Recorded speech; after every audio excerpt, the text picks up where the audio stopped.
ये स्वप्न तीन प्रकार के होते हैं। एक होता है जिनसे हमारा मानसिक संबंध रहा है, बिना किसी कारण के कल्पनात्मक उनके दृश्य उपस्थित करना। एक होता है जिनका कोई अस्तित्व नहीं, ऐसा स्वप्न आना। और एक होता है भागवतिक, किसी महापुरुष का आगमन होना, ये सत्य के अंतर्गत आता है। वो आपको निर्देशन या आपको दुलार या जो भी आज्ञा, वो सत्य होता है। अब ये मन बहुत से संस्कारों से, संबंधियों से जुड़ा है, तो आप देखो कोई इतना ही स्वप्न थोड़ी आता है, कितने स्वप्न आते हैं जिनका कोई मतलब नहीं है। ऐसे ही ये परिवार के सने संबंधियों का जो आता है, उससे दुख सुख का लेना देना नहीं है। हाँ, ये जरूर है कि हम अपने जीवित अवस्था में कर्तव्य का उनके साथ पालन किया कि नहीं किया। अगर किया तो धन्य है, अगर नहीं किया तो अब कर लेना चाहिए। उनके प्रति नाम जप करना, उनके प्रति दान पुण्य करके उनको प्रदान करना, जैसे पिता है या पितामह है, ये हम यहाँ से जो भी दान पुण्य करेंगे, जो भी अनुष्ठान कराएंगे, वो ट्रांसफर हो जाएगा, उनको पहुंच जाएगा, ऐसा विधान है। इसीलिए परिवार में चाहा जाता है कि कोई हमारे हो जो कम से कम हमें दान कर सके, पानी दान कर सके, अन्न दान कर सके, या कुछ ऐसा। जैसे ना पिंड दान कहा जाता है कि भाई पिंड दान करने वाला तो कोई हो। तो आप अपने पूर्वजों के लिए जो किए हैं वो आपको पता है, व्यवहार कैसा किया है। अभी जो आप किए हैं वो पता है। अगर करने की कोई आकांक्षा ऐसा लग रहा है कि हमारे पूर्वज विपत्ति या दुख में है क्या, उनके लिए कर लेना चाहिए। श्रीमद् भागवत का संस्कृत से अनुष्ठान कराना, गौ ब्राह्मण संतों की भोजन आदि करा करके वो सब दान उनको कर देना, मंत्रों का जप करना या नाम का जप करके कीर्तन करा के उनको प्रदान कर देना।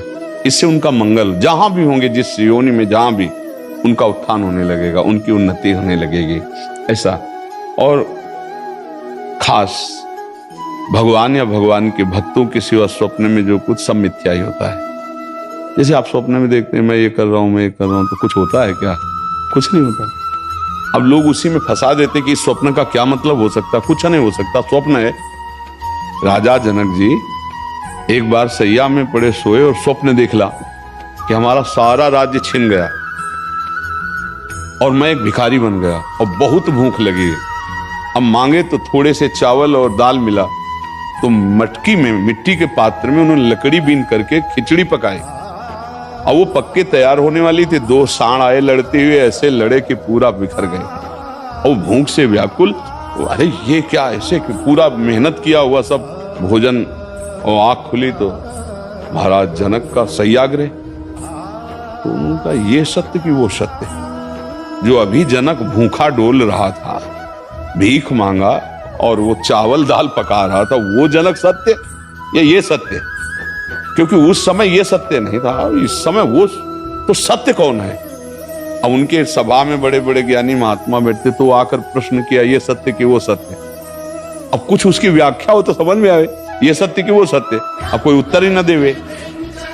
तो जब ये बात अष्टावक्र जी को पता चली, तो सभा में नवीन अवस्था थी, सभा में आए और जनक जी से बात की। जनक जी ने पूछा कि ये सत्य कि वो सत्य? तो उन्होंने कहा, ना ये सत्य ना वो सत्य। उमा कहूं मैं अनुभव अपना, सत हरि भजन जगत सब सपला। सपना तो सपला है ही, जागृत भी सपला है, सत्य है हरि नाम। तो आप ये समझ लीजिए, ज्यादा उस पर विचार मत कीजिए।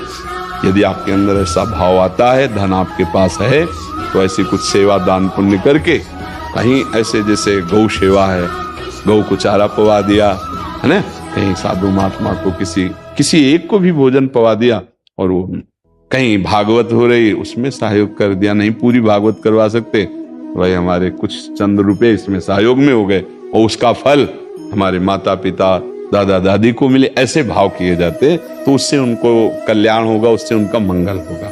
खुद नाम जप करे, मान लो एक माला में 108 नाम होते हैं, और 108 नाम जप करके हमने दे दिया कि हमारे बाप को प्राप्त हो, हमारे बाबा को प्राप्त हो, हमारी माँ को प्राप्त हो, तो उनको प्राप्त हो जाएगा, उनकी उन्नति होगी।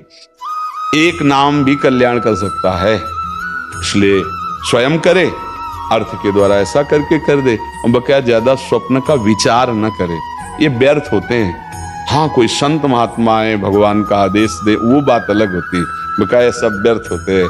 ये व्यर्थ में फंसो मत। अगर स्वप्निक विचारों वालों से बात करोगे तो आपको फंसा देंगे। कुछ नहीं, जब जागृत स्वप्न है तो फिर स्वप्न तो स्वप्न ही है।